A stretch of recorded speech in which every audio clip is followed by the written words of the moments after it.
قرآن مجید میں اللہ کریم نے فرمایا وَلَا تَعْتَدُوا، حد سے نہ بڑھو، ان اللہ لا يحب المعتدین، اللہ حد سے بڑھنے والوں کو پسند نہیں کرتا، محبوب نہیں رکھتا۔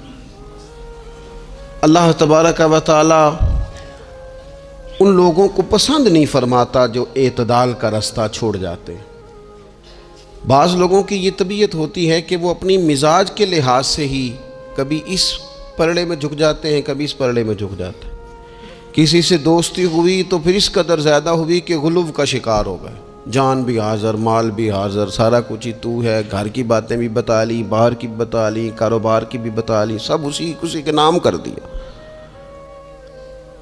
لیکن جب اس شخص کے ساتھ اختلاف ہوا تو پھر دوست تو دور کی بات، اسے انسان ماننے سے بھی معاذ اللہ انکاری ہو گئے۔ تو یہ شدت ہے، یہ تناؤ ہے مزاج کا، اس سے انسان کا اخلاقی حسن ضائع ہوتا ہے، اس سے جو انسان کی انسانی خوبصورتی ہے وہ چلی جاتی ہے۔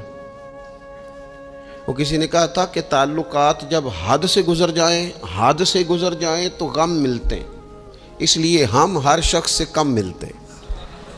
ہم کوشش کرتے ہیں کہ معتدل رہیں، زیادہ آگے بڑھنا ہی نہ پڑے۔ نبی پاک صلی اللہ تعالیٰ علیہ وآلہ وسلم نے ہمیں معتدل دین دیا ہے، اعتدال والا، درمیانہ، اور فرمایا بہترین رستہ درمیانہ رستہ ہے۔ اور نبی پاک علیہ السلام نے فرمایا جو درمیانی چال چلتا ہے وہ کبھی تنگ نہیں ہوتا، جو اعتدال کا رستہ اختیار کرتا ہے تکلیف میں نہیں آتا۔ معتدل چلنے والے لوگ جو ہوتے ہیں ان کا بیلنس ہمیشہ ٹھیک رہتا ہے، ان بیلنس نہیں ہوتے۔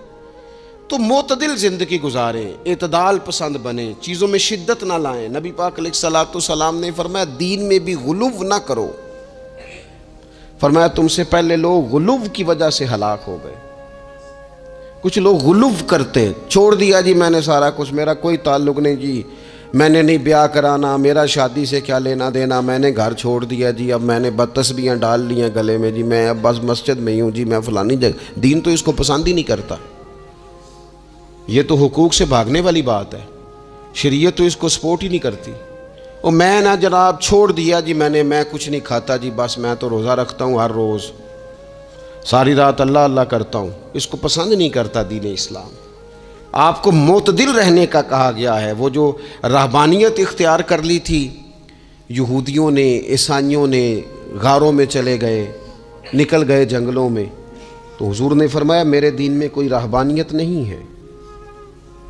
دین تو کہتا ہے کہ آپ روٹین کے کام کریں، روٹین کے، اور روٹین کے کام ہی صحیح کر کے کریں، اسی میں آپ کو اللہ کی رضا نصیب ہو جائے گی۔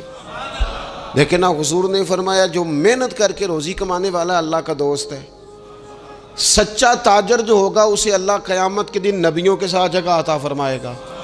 تو نبی پاک علیہ السلام نے تو سپورٹ کر دی، فرمایا جو تو کام کر رہا ہے یہی کرتے کرتے تجھے اللہ کا قرب نصیب ہو جائے، اسی کو صحیح کر کے کر۔ یہ جو غلو ہے، یہ جو شدت پسندی ہے، اس سے منع کیا۔ نبی پاک علیہ السلام کے گھر میں 3 صحابہ کرام علیہم رضوان تشریف لے گئے۔ انہوں نے جا کے نبی پاک علیہ السلام کی عبادت کا حال پوچھا۔ چند صحابہ گئے تو ازواج مطہرات نے ارشاد فرمایا کہ محبوب گھر تشریف لاتے ہیں، کچھ وقت آرام کرتے ہیں، کچھ وقت ہمیں دیتے ہیں، کچھ وقت عبادت میں گزارتے ہیں۔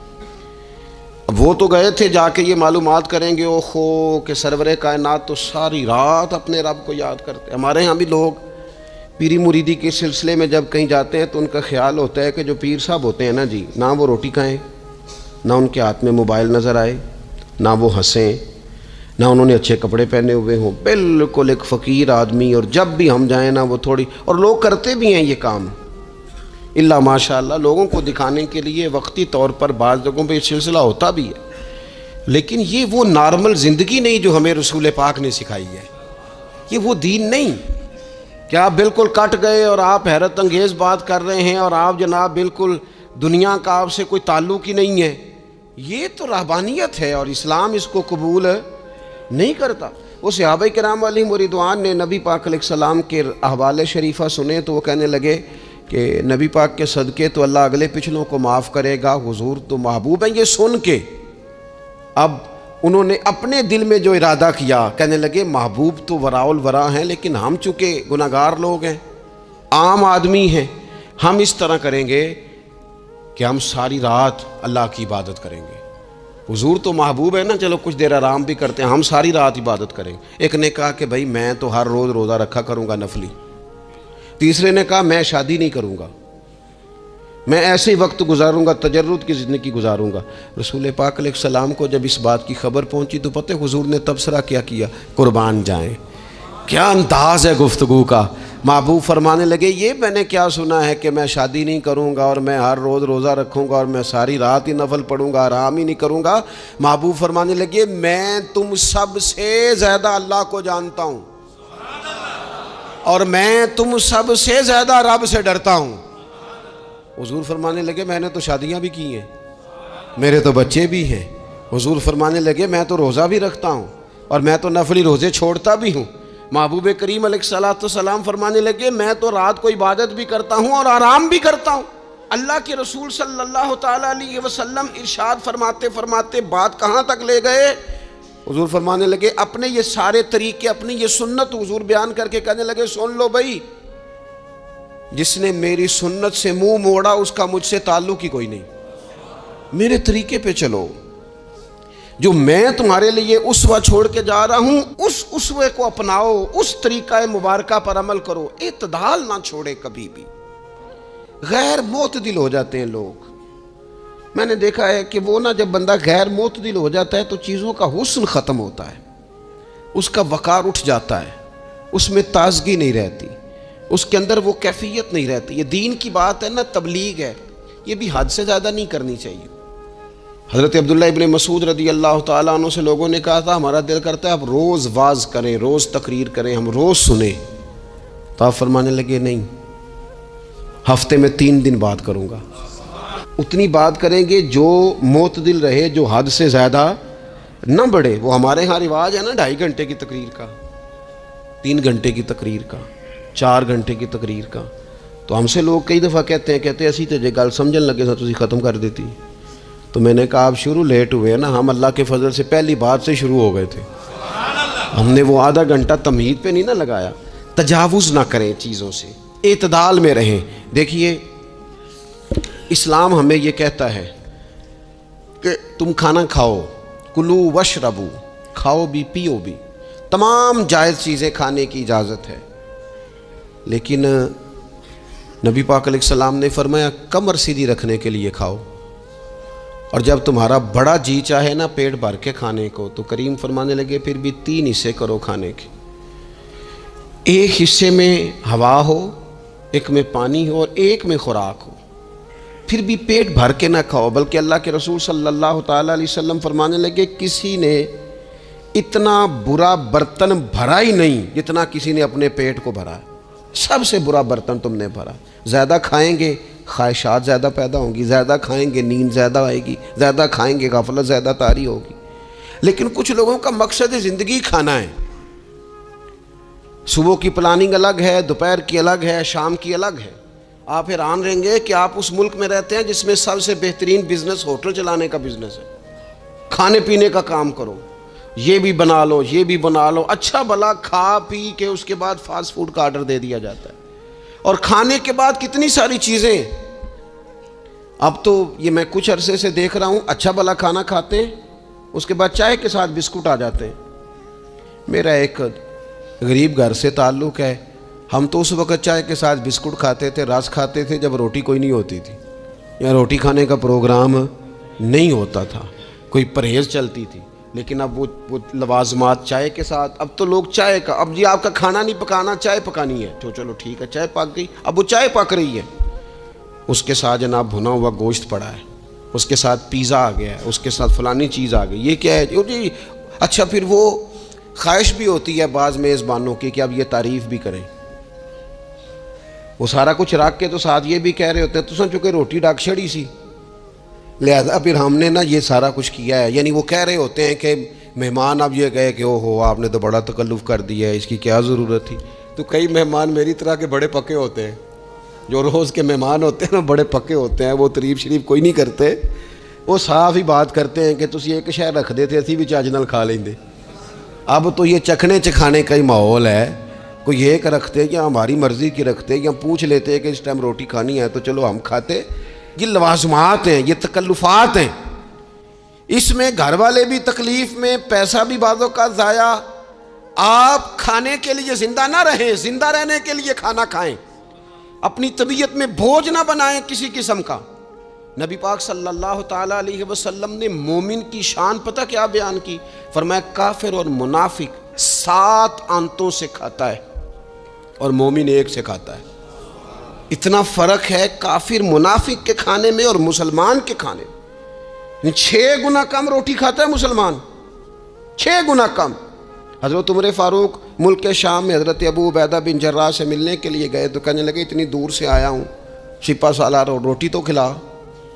تو انہوں نے اپنے بیگ سے رات کا خشک ٹکڑا کھانے کا نکالا اور پانی کا پیالہ دے کے کہنے لگے عمر یہ لو کھا لو. تو حضرت فاروق اعظم کہنے لگے یہی وہ مزیدار روٹی تھی جس کے لیے میں تیرے پاس آیا تھا، یہی وہ کھانا تھا، میں تلاش کر رہا تھا کہ یہ تمہیں ملے گا. کدھر گئے وہ لوگ جو رات کے کھانے میں فریج بھی نہیں ہوتی تھی، رات کے کھانے میں تھوڑا پانی ڈال دیا اماں نے، اس کو 3-4 دفعہ ابال لیا. رات کی روٹیوں میں تھوڑا سا پانی اور تھوڑا سا گھی، پورا گھی نہیں، تھوڑا سا پانی اور تھوڑا سا گھی. اور ساتھ دادی نانی یہ بھی کہہ رہی ہے کہ یہ پانی سے ذرا نرم ہو جائے گی روٹی. اور پھر وہ کھانا کھایا جا رہا ہے. اس کے اندر نہ تو ڈاکٹر آپ کو یہ کہہ رہا ہے کہ یہ نقصان کا باعث ہے، نہ معدے پہ بوجھ بن رہا ہے، نہ اس کے لیے پھر بھائیوں کو جا کے پردیس کاٹنا پڑ رہا ہے، نہ باپ کو کئی قسم کی نوکریاں کرنی پڑ رہی ہیں. اعتدال میں گھر کے اندر ہی سارا کچھ مینج ہے. یہ وہ حسن ہے جو اسلام کہتا ہے تم غیر معتدل ہو گئے، تم حد سے بڑھ گئے، تم نے زندگی ساری کھانے پینے پہ لگا دی. اور بھائی من چاہی نعمتیں تو جنت میں ملیں گی. ہم نے تو مزے کے کھانے وہاں جا کے کھانے، وہاں ملے گا پھل اور وہاں ملے گی نعمتیں جو بار بار ملیں گی. چہرے ایک جیسے ہوں گے پر ذائقہ بڑا منفرد سے منفرد نظر آئے گا. تو وہ جو پردہ غیب میں چیزیں تھیں وہ ساری چیزیں لوگ کہتے ہیں آج ہی ہم ساری غیر معتدل نہ بنے، تھوڑی سادگی لائیں، تھوڑا درمیانہ راہ. اسلام اس کو پسند کرتا ہے. نبی پاک علیہ السلام کی بارگاہ میں ایک مہمان آیا، ابھی وہ مسلمان نہیں تھا، تو محبوب نے فرمایا ایک بکری کا دودھ دھوکے سے پلا دو. ایک بکری کا دودھ دھویا گیا، پلایا گیا، پھر دوسری کا دودھ دھویا گیا، پلایا گیا، پھر تیسری کا. وہ 7 بکریوں کا دودھ پی گیا. صبح اللہ نے توفیق دی اور وہ کلمہ پڑھ گیا. اب نبی پاک علیہ السلام نے فرمایا اسے بکری کا دودھ دھو کے پلاؤ. ایک بکری کا دودھ پیا، دوسری کا پی نہ سکا، رات 7 کا پی گیا تھا. تو میرے کریم فرمانے لگے یہ مومن اور کافر کا فرق ہے. جب تک یہ حالت کفر میں تھا 7 بکریوں کا دودھ پی گیا، اب یہ مومن ہوا ہے تو اللہ تبارک و تعالیٰ نے ایک دودھ کے ساتھ ہی اسے سیر فرما دیا ہے. اس کی تشنگی اور بھوک اللہ نے مٹا دی کھانے پینے کے لیے. اور اس کا ذہن بھی نہ بنائیں. میں جانتا ہوں جن گھروں میں بچے اس مزاج کے ہو جاتے ہیں، اس طبیعت کے ہو جاتے ہیں کہ آج یہ کھانا ہے، کل وہ کھانا ہے، پرسوں وہ کھانا ہے، وہ پھر کھانے پینے میں سارا وقت گزرتا ہے. پھر وہاں دیکھا ہے کہ اماں بیچاری باورچی خانے میں ہی رہتی ہے، پھر وہاں صرف ایک ہی سلسلہ ہے کہ کھاؤ کتنا کو کھا سکتے ہو. تو معتدل رہیں. تیسری بات یہ کہ رزق کمانے کے مسئلے میں بھی معتدل رہیں. کاروبار کریں، محنت کریں، منصوبہ بندی کریں، کوشش کریں، لیکن پیسے کمانے کے مسئلے میں ڈپریشن کا شکار نہ ہو. یعنی اس کو نہ جینے مرنے کا مسئلہ نہ بنائیں کہ اگر ایک مہینہ کاروبار صحیح چمکا ہے تو صحت بھی ٹھیک رہی ہے، اور اگلے مہینے اگر تھوڑے حالات خراب ہوئے ہیں تو بلڈ پریشر بھی کافی اوپر نیچے ہو گیا ہے. اس کو نفسیاتی مسئلہ نہ بنائیں. پہلے بھی کئی دفعہ کہہ چکا ہوں، پھر کہتا ہوں، 2-4-5 دوستوں سے پیار ہے تو 2-4 دفعہ انہی دنوں میں نا سال کے بعد آ کے مجھے کچھ دن آتے ہیں نا کاروبار پہ، انہی دنوں میں آ کے انہوں نے مجھ سے کہا، دور سے آئے، کہا جناب ہم کاروباری بندے، حالات ٹھیک نہیں، کوئی دعا بتائیں. تو میں نے کہا جن دنوں ٹھیک ہوتے ہیں ان دنوں کیوں نہیں آتے؟ کیا آج کل حالات بڑے اچھے ہیں، کوئی شکر کا طریقہ بتائیں، کیوں نہیں آتے؟ کیا فلسفہ ہم نے اختیار کر لیا ہے؟ رزق کا وعدہ اللہ کا ہے، اس کو کمانے میں اور پیسے کمانے میں محنت کرنے کا حکم دیا گیا ہے. نبی پاک علیہ الصلوۃ والسلام نے فرمایا جد و جہد کرو، نکلو، اللہ پہ بھروسہ کر کے نکلو، جس طرح وہ پرندوں کو روزی دیتا تمہیں بھی دے گا، لیکن اس میں نفسیاتی مسئلہ نہ بنایا جائے، نفسیاتی نہ بنایا جائے۔ حضور علیہ الصلوۃ والسلام نے ایک جملے کے اندر اس مضمون کو اتنے حسین انداز میں سمیٹا ہے نا کہ مسلمان، یہ ابن ماجہ میں موجود ہے، مسلمان اگر ان دو جملوں کو کبھی سمجھ جائے نا تو سکون آ جائے زندگی میں، اطمینان نصیب ہو جائے، تیقن کی دولت ملے۔ حضور فرمانے لگے رزق کمانے کے معاملے میں معتدل رہنا، کوئی بندہ اتنی دیر تک مرے گا نہیں جب تک اس کے حصے کا رزق اسے مل نہ جائے۔ اتنی دیر تک بندہ دنیا سے نہیں جائے گا، تیرا حصہ تیرے تک پہنچے گا۔ کبھی بھی بے آبرو ہو کے رزق کمانے کے چکر میں نہ پڑے، کبھی بھی ذہن پہ سوار نہ کر لیں کہ میرا کام نہیں چل رہا، کبھی بھی اس طرح کی طبیعت نہ بنائیں۔ میں تھوڑی دیر پہلے عرض کر رہا تھا کہ ایک بزرگ نے نا دو کنجوس لوگوں کو پہلے بلایا، کنجوس آدمی تھے اللہ ماشاء اللہ، تو ان کے سامنے کھانا رکھا، کھانا بڑا بہترین اعلیٰ کوالٹی کا، لیکن ان سے کہا کہ جناب ہم نے نا ایک سبق لینا ہے آپ سے، تو کھانا تو آپ کو ملے گا اور آپ کی مرضی کا پکایا ہے، پر کھانے کا طریقہ ہمارا ہے۔ انہوں نے کیا کیا، یہاں سے رکھ کے نا ان کے ہاتھ باندھ دیے۔ وہ پرانے زمانے میں جو جراح ہوتے تھے بازو ٹوٹ جاتا تھا تو باندھتے تھے نا لکڑیاں رکھ کے، تو لکڑیاں رکھ کے نا ہاتھ باندھ دیے تاکہ یہ جوڑ موڑ نہ سکے، تو یہاں سے ہاتھ باندھ دیے کہ روٹی کھاؤ۔ کنجوس بندے تھے۔ اب انہوں نے لقمہ اٹھایا، ہاتھ بندھا اور یہاں سے لے جا کے جب منہ میں پھینکا، وہ کپڑے بھی سارے الجھ گئے، حال بھی خراب ہو گیا، پر کھایا انہوں نے مزہ لے کے پورا۔ وہ بڑی بری حالت ہو گئی، وہ کنجوس تھے دونوں کو دسترخوان پہ روٹی کھائی جا رہی۔ اب ان دونوں کو سمجھانے کے لیے کہا کہ اب ہم تمہیں دو اور لوگوں سے بھی ملواتے ہیں۔ اب دو وہ بندے بلائے جو دل کے سخی تھے، جو رزق کے معاملے میں اس کا زیادہ حریص نہیں تھے، ان کی بھوک جو تھی وہ کہیں دور تک دکھائی نہیں دے رہی تھی۔ انہوں نے کہا جناب ادھر آئیں، آپ دونوں بھی۔ ان کے بھی ہاتھ باندھ دیے گئے، کہا آپ نے روٹی کھانی ہے، آپ نفیس لوگ ہیں، ناراض نہ ہوئیے گا، سخی بندے ہیں، پر کھانا آپ نے کھانا ہے، پر ہماری مجبوری ہے، ہم نے آپ کے ہاتھ باندھ کے روٹی دینی ہے آپ کو۔ وہ دو بندے بھی آمنے سامنے بٹھا دیے گئے، کھانا چن دیا گیا، ہاتھ یہاں سے باندھ دیے گئے، لیکن وہ سخی تھے۔ انہوں نے کہا جناب کوئی مسئلہ نہیں، اللہ تعالیٰ توفیق دے گا۔ انہوں نے کیا کیا، وہ لقمہ لگاتے اور ایک دوسرے کے منہ میں ڈالنا شروع کر دیتے۔ کھانا بھی کھا لیا، کپڑے بھی بچ گئے، نفاست بھی قائم رہ گئی، اور کسی قسم کی کوئی پریشانی آئی، کام خاصا مشکل ہے کسی کے منہ میں لقمہ دینا، یہ کام بڑا مشکل ہے، یعنی کھانا آ جائے، پک جائے، پاس پہنچ جائے، اور پھر اسے توڑ کے بنا کے اتنی محنت کر کے دے کسی کے منہ میں دینا۔ لیکن یہ دے کے دیکھو کپڑے بچ جائیں گے انشاءاللہ، نفاست نظر آئے گی، حسن نظر آئے گا، خوبصورتی نظر آئے گی، اس میں لطافت محسوس ہوگی، اس میں لگے گا کہ یہ بندہ ایسا ہے جسے اللہ تعالیٰ نے اپنے فضل سے عطا فرمایا ہے۔ تو غیر معتدل طریقہ بندے کو رسوا کر دیتا ہے، رسوا کر دیتا ہے۔ وہ مال کمانے تو نکلتا ہے لیکن وہ کمزور ہو جاتا ہے، اس کا مزاج اور طرح کا ہو جاتا ہے۔ میں نے دیکھا ہے، وہ جناب ساری دنیا چھٹی پہ ہے لیکن اس نے کہا چلو آج میں دکان کھول لیتا ہوں، گاہک کہیں بھی نہیں آئے گا تو چلو سارے آج مجھے مل جائیں گے۔ ایسا نہیں ہوتا، رزق اللہ نے تقسیم فرمایا ہے، اور جس کا ہے وہ اس تک پہنچ جاتا ہے۔ تو غیر معتدل طریقہ اور رسوائی والا طریقہ کبھی بھی اختیار۔ اسی طرح کا معاملہ سخاوت میں ہے۔ نبی پاک علیہ الصلوۃ والسلام نے فرمایا کہ جب صبح دن چڑھتا ہے تو فرشتے دعا کرتے ہیں، کہتے ہیں یا اللہ سخی کو زیادہ عطا فرما، اسے زیادہ دے۔ حضور فرماتے ہیں جو سخی ہوتا ہے نا، یہ لوگوں کے بھی قریب ہوتا ہے، اللہ تعالیٰ کے بھی قریب ہوتا ہے، اور جنت کے بھی قریب ہوتا ہے۔ اور یہ جو کنجوس ہوتا ہے یہ لوگوں سے بھی دور ہوتا ہے، اللہ تعالیٰ سے بھی دور ہو جاتا ہے، جنت سے بھی دور ہو جاتا ہے۔ سخاوت بڑی اعلیٰ چیز ہے، لیکن اس میں بھی معتدل رہنے کا کہا گیا ہے۔ معتدل، کچھ لوگ ایسے ہیں جو سخی نہیں ہوتے، یہ میں کوشش کروں گا تشریح آپ کے ذہن کے مطابق کر لوں۔ سخی مزاجن سخی، لیکن اگر کبھی چڑ جائے نا، وہ جتنے مرضی پیسے لے لو ان سے، مزاج میں سخاوت نہیں۔ لیکن اگر طبیعت ہے اس طرح کی کہ اگر ان کا ذہن آ گیا نا، کبھی کہیں کسی نے تعریف کر دی ہے، پوری خوشامد اس نے کر لی ہے، تو پھر تو جناب ساری جیب بھی آپ خالی کرا دے۔ یہ مزاج کی سخاوت نہیں ہے۔ یہ تو آپ کی طبیعت کا وہ ابال ہے کہ اگر کسی بندے کو پتہ چل گیا ہے کہ کس طرح کر کے آپ قابو آتے ہیں تو پھر وہ روز استعمال کرے گا. اور یہ ہوتا ہے, یہ ماحول ہوتا ہے. میں چونکہ مذہبی ماحول سے تعلق رکھتا ہوں, میں نے خود یہ دیکھا ہے کہ کوئی شخص اگر اس نے زیادہ بڑا منہ کھول کے لوگوں سے مانگنا شروع کر لیا ہے تو پھر تو جناب بڑی بات ہے, مہنگا آدمی.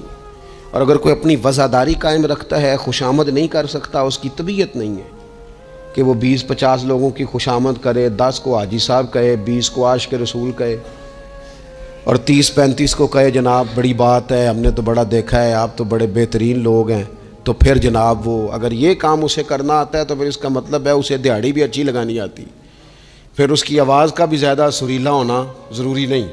پھر اللہ تعالیٰ معاف فرمائے, پھر بس ٹھیک ہے, اب میں کیا اس پر تبصرہ کروں, پھر تو ہم دیکھ رہے ہوتے ہیں جس کو وہ عاشق رسول کہہ رہے ہوتے ہیں نا. اور ایسی خطرناک, میرے سامنے ایک نعت خیق صاحب سے کہنے لگا, نعت حضور کی پڑھی جا رہی ہے. کبھی شعراء ایک کام کرتے تھے, وہ کہتے تھے شعر تیری نظر ہے, وہ غزل کا شعر ہے یا کوئی ایسا شعر ہے, لیکن ایک شعر ہے نعت کا, اس میں تو حضور کی تعریف ہے. نبی پاک کی تعریف کا شعر کسی بندے کی نظر کیسے ہو سکتا ہے جب اس میں ذکر ہی رسول پاک کا ہے. تو وہ نعت خان صاحب کہنے لگے, بندہ سامنے بیٹھا ہے, تھوڑا بہت میں بھی اسے جانتا ہی تھا, تو اسے کہنے لگے حاجی صاحب یہ شعر تو آڑی نظر ہے. میں انہوں آکھیا تو مہربانی کر, یہ نظر کوئی اور شے کر لیا, یہ تو نعت ہے حضور کی, یہ نبی پاک کے لیے ہی رہنے دے, اس کی نظر تو نے کر دی ہے. تو نالے میں کیا ہے حاجی جنی دیر تک پیچھے بیٹھا سی اونی دیر تو نظر کیتی نہیں, ان دتھیاں لے کے سامنے آئے تھے تو نظر نیاز شروع کر لی. نہ کریں یہ کام, اس سے کوفت پہ. اور آپ یقین کریں, میں ذمہ داری سے کہتا ہوں, یہ کام کرنے والا بھی تنگ ہوتا ہے, اور جس کے لیے کر رہا ہوتا ہے پتہ اسے بھی سارا ہی ہوتا ہے کہ یہ چکر کیا چل رہا ہے, سب پتہ ہوتا ہے. تو اس تکلف میں جب انسان کام کرتا ہے تو کہاں تک بات جاتی. سخاوت کریں لیکن چڑھ کر کوئی کام نہ کریں. نبی پاک علیہ الصلوۃ والسلام نے فرمایا, حضور فرمانے لگے, اس طرح خیرات نہ کرنا کہ تمہارے اپنے بچے بعد میں لوگوں کے سامنے ہاتھ پھیلاتے پھریں. حضرت سعد بن ابی وقاص رضی اللہ تعالیٰ عنہ نے عرض کیا تھا, یا رسول اللہ صلی اللہ تعالیٰ علیہ وسلم, میں سارا مال اللہ کی راہ میں خیرات کرنا چاہتا ہوں, میری ایک ہی بیٹی ہے, میں چاہتا ہوں سارا اللہ کے راستے میں دے دوں. تو حضور فرمانے لگے, نہیں بھائی تو چوتھا حصہ دے, 3 حصے اپنی بچی کے لیے, بیویوں کے لیے, باقیوں کے لیے رکھ لے, لیکن تو یہ کام نہ کر. تو میرے عزیز زندگی میں خرچ کرنے میں بھی اعتدال کا مظاہرہ کریں. مجھے پتہ ہے اچھی طرح کہ ہمارے ہاں ایک مزاج بن جاتا ہے, طبیعت بن جاتی ہے کہ اگر کسی شخص کو آپ تھوڑی سی مدد کرتے ہیں تو وہ سمجھتا ہے کہ اگر اس نے مجھے 20,000 دیا ہے تو یقیناً اس کے گھر میں 50 لاکھ پڑا ہے, وہ پھر اگلے ہفتے دوبارہ آتا ہے, ایک نئی مجبوری کا بھی اظہار کرتا ہے. یہ ساری چیزیں ہوتی ہیں, ان چیزوں کے بیچ ہی آپ کو نیکی کرنی ہے, لیکن افراط و تفریط سے بچنا ہے. اسی طرح کا معاملہ اپنی زندگی کے دیگر معاملات میں کریں. نبی پاک علیہ الصلوۃ والسلام نے سادگی کو پسند کیا ہے. حضور سادگی کو پسند کرتے, کھانے کے معاملے میں بھی اور کپڑوں کے معاملے میں بھی, لیکن اچھا لباس پہننے کی اجازت دیتے. حضور علیہ الصلوۃ والسلام نے ایک موقع پر ارشاد فرمایا کہ اگر کسی بندے کے پاس گنجائش ہے تو اسے اجازت ہے کہ 2 جوڑے کپڑوں کے کام کاج کے لیے رکھ لے, 2 جوڑے جمعے کے لیے رکھ لے. اور نبی پاک صلی اللہ تعالیٰ علیہ وسلم نے ایک شخص کو دیکھا جو مالدار تھا, لیکن اس کے کپڑے پھٹے پرانے تھے, لباس پرا گندا تھا, بال بکھرے ہوئے تھے. تو اللہ کے محبوب علیہ السلام نے فرمایا, تیرے اوپر اللہ کا فضل ہے, اور رب جب فضل کرے تو پھر اللہ فضل دیکھنا پسند بھی فرماتا ہے. فرمایا تو اچھا لباس پہن, حرج کوئی نہیں, لیکن اپنا رسول پاک علیہ السلام کا طریقہ مبارکہ یہی تھا کہ سیدہ عائشہ صدیقہ فرماتی ہیں کہ یہ وہ لنگی مبارک ہے اور یہ وہ پیوند والا کرتا مبارک ہے, اسی میں محبوب نے اپنی جان اپنے رب کریم کی بارگاہ میں پیش کر دی. اور فرماتی ہیں کتنے کتنے دن گزرے کہ رسول پاک علیہ الصلوۃ والسلام نے کھانا تناول نہیں فرمایا, کتنے کتنے دن گزرے. میں اس ساری بات کو اگر سمیٹوں نا تو میں, یہ نوجوان اگر میری بات پر غور کریں تو اسلام کہتا ہے حضور خود کنگھی بھی فرماتے تھے, تیل بھی لگاتے تھے, امامہ بھی باندھتے تھے, سرما بھی پہنتے تھے, سادہ لباس پہنتے تھے لیکن صاف ستھرا. اسلام آرائش کی اجازت دیتا ہے, زینت کی اجازت دیتا ہے, آپ کنگا کریں، تیل لگائیں، خوشبو لگائیں، سرما لگائیں، صاف لباس پہنے، کپڑے دھلے ہوئے پہنے. حضور نے حکمن کہا، تاکیدن کہا کہ جمعے والے دن نہا کے مسجد میں آیا کرو. اسلام آرائش کی اجازت دیتا ہے، بس نمائش سے منع کرتا ہے. دکھاوا نہ کرو، نمائش نہ کرو. یہ نہ کہو کہ میں نے اتنے لاکھ کا پہننا ہے، ذرا لاگ پتہ جائے لوگوں کو. یہ نہ مزاج بناؤ کہ اوہو یہ تو میں نے جناب پچھلے ہفتے بھی پہنا تھا، یہ تو میں نے منگنی والے دن بھی پہنا تھا، نکاح والے. یہ نمائش ہے، نمائش سے اسلام منع کرتا ہے. اللہ کے پیارے رسول صلی اللہ تعالیٰ علیہ وسلم نے فرمایا، جس نے دنیا میں شہرت کا لباس پہنا، اس طرح کا لباس پہننا چاہا، اس طرح کے کپڑے زیب تن کرنا چاہے جس سے محسوس ہو کہ میں ایک بڑا آدمی ہوں، میں مالدار آدمی. جس نے دنیا کے اندر شہرت کا لباس پہنا، اللہ قیامت کے دن اسے ذلت کا لباس پہنائے گا. یہ معتدل کیوں نہیں رہا؟ اس نے کیوں حد سے تجاوز کیا؟ اس کو اس طرح نہیں کرنا چاہیے تھا. رسول رحمت صلی اللہ تعالیٰ علیہ وآلہ وسلم نے ہمیں جس چیز کی اجازت دی ہے وہ کام ہم کر سکتے ہیں، اور جس سے نبی پاک علیہ الصلوۃ والسلام نے ہمیں روکا ہے اس کام سے ہم نے بچنا ہے. ایک اور بات بھی خاص اور بالخصوص نوجوانوں سے کرنی ہے، وہ خاص جس طرح کھانے پینے میں معتدل رہیں، کمائی کرنے میں معتدل رہیں، خرچ کرنے میں اعتدال کا مظاہرہ کریں، لباس میں اعتدال کا مظاہرہ کریں، اسی طرح نا یہ آرام کرنے میں بھی ذرا معتدل رہیں. بہت زیادہ آرام کرنے لگ گئی ہے نئی نسل. آپ ضرورت سے زیادہ بھی سو لیں تو تھکاوٹ بڑھ جاتی ہے. اگر انسان اتنا ہی آرام کرے نا جتنا اس کی طبیعت کے لیے ضروری ہے تو اس میں طبیعت فریش رہے گی. لیکن اگر آپ کہیں، وہ ایک دوست ہیں ہمارے، تو ان کو جب تک کوئی اٹھائے نہ تو اٹھتے نہیں. تو گھر والوں نے ایک دن ارادہ کیا کہ آج صبح نہیں اٹھانا، دیکھتے ہیں کتنے بجے اٹھتا ہے. ماشاءاللہ شادی شدہ ہیں، بچے ہیں.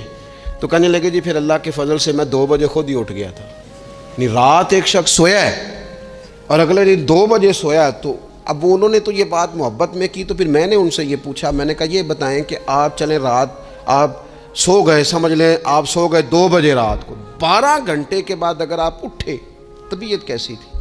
کہنے لگی فریش نہیں تھی. میں نے کہا فریش تبھی ہوتی ہے اگر آپ فجر میں اٹھ کے وضو کر کے نماز پڑھتے ہیں. فریش یہ تبھی ہوتی ہے اگر آپ سحری آپ اپنی روٹین کے مطابق اٹھتے اور اپنی ڈیوٹی پہ جاتے، واپس آتے اور تھک کے سوتے. بہت زیادہ آرام پسندی. اور جب سے یہ ساتھ موبائل اٹیچ ہوا ہے، ایک کونا مل جائے، ایک تکیہ مل جائے اور موبائل کی بیٹری موجود ہو اور سروسز اس کی ساری ٹھیک ہو، پھر ہمیں آواز کوئی نہ دے. اس سے کیا ہوتا ہے؟ وجود بالکل سست ہو جاتا ہے. آپ کو اللہ تعالیٰ نے جو قدرتی صلاحیتیں دی ہیں، آپ جو کچھ کر سکتے ہیں اپنے گھر کے لیے، وطن کے لیے، ماں باپ، وہ آپ نہیں کر پائیں گے. زنگ آلود ہو جائے گا وجود. ہر وقت کی تھکاوٹ، ہر وقت کا مزاج کے اندر سستی کا آ جانا. اعتدال سے نہ نکلیں. نیند 7-8 گھنٹے بہت کافی ہے. اور وہ بھی میں آپ کو ایک ذاتی بات بتاتا ہوں، اگر اللہ چاہے نا بندے کی نیند پوری ہو تو کئی دفعہ صرف 20 منٹ آنکھ لگ جائے تو بندہ فریش ہو جاتا ہے. اور اگر منظور نہ ہو مالک کریم کو تو پھر ٹھیک ہے، لوگ لیٹے ہوئے. اللہ کے پیارے رسول صلی اللہ تعالیٰ علیہ وسلم نا بہت زیادہ آرام طلبی کو پسند نہیں کرتے. مسلسل جد و جہد. گھر آئے، کچھ دیر آرام کیا، نماز شروع کر لی. حضور تہجد میں اٹھ گئے، پھر حضور فجر میں اٹھ گئے.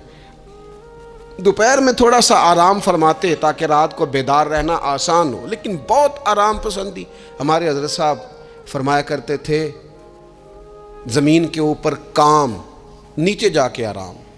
وہ کسی نے کہا تھا جاگنا ہے جاگ لے افلاک کے سائے تلے، پھر تو حشر تک سوتا رہے گا خاک کے سائے تلے. سونا ہی ہے نا، مرنے سے لے کر قیامت تک سونا ہے نا. تو اب تو جاگنے کا وقت ہے. نبی پاک صلی اللہ تعالیٰ علیہ وسلم نے حضرت معاذ ابن جبل رضی اللہ تعالیٰ عنہ کو یمن کا گورنر بنا کے بھیجا تو نصیحت فرمائی تھی. حضور علیہ الصلوۃ والسلام نے فرمایا تھا تمہیں گورنر بنا کے بھیج رہا ہوں، عیش کوشی سے بچنا. حضور فرمانے لگے اللہ کے بندے آرام طلب نہیں ہوتے، رب کے بندے تو محنت کرنے والے ہوتے ہیں، جد و جہد. وہاں جا کے عیش کوشی سے بچنا، یہ مسند امام احمد بن حنبل میں موجود ہے. یہ جو آرام ہے نا، ہمیں بلائے کوئی نہ، آواز کوئی نہ دے، مرضی سے اب تو چھٹی ہے جی، اب تو میں نے سویرے اٹھنا ہی نہیں. او بھائی ڈھیر سارے کام ہیں جو چھٹی والے دن کرنے کے.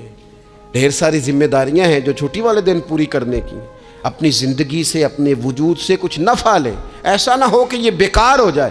لیکن اگر زندگی صرف اور صرف کھانے پینے میں، لباس پہننے میں اور باتیں کرنے میں لگ جائے تو پھر تو آپ بیکار ہو جائیں گے۔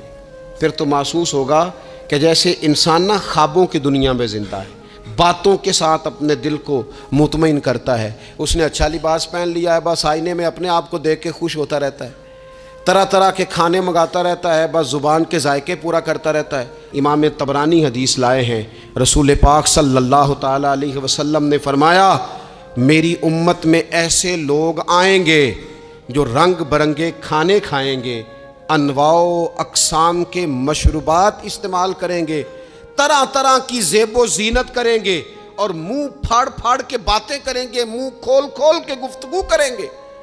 حضور نے پتہ کیا فرمایا؟ فرمایا یہ میری امت کے بدترین لوگ ہیں، یہ بدترین لوگ ہیں جن کا مقصود ہی صرف لباس پہننا ہے، مقصود ہی صرف کھانے کھانا ہے، مقصود ہی منہ کھول کھول کے باتیں کرنی ہے۔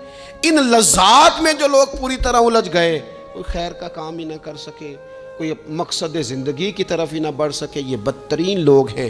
عزیز دوستو، ان تین چیزوں میں ڈھیر سارے لوگ، اللہ تعالیٰ معاف کرے، اللہ ماشاء اللہ، اللہ سب کو محفوظ رکھے، اپنی زندگی کو ضائع کرتے دکھائی دیتے ہیں۔